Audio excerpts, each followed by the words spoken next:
Hola, hola. Hoy quiero contarte un caso que tuve. Una paciente que sufría de bruxismo.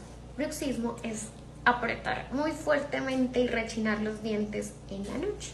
Entonces, como siempre, empezamos a indagar hace cuánto comenzó y vamos a ver con qué está relacionado el bruxismo.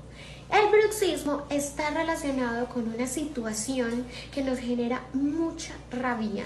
Tenemos mucha agresividad, pero no la podemos manifestar.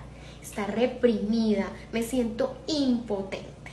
Así que comenzamos a indagar y encontramos la situación que tenía a esta paciente padeciendo de este bruxismo. Lo manejamos en terapia, gestionamos todas estas emociones de la manera adecuada y nuestra paciente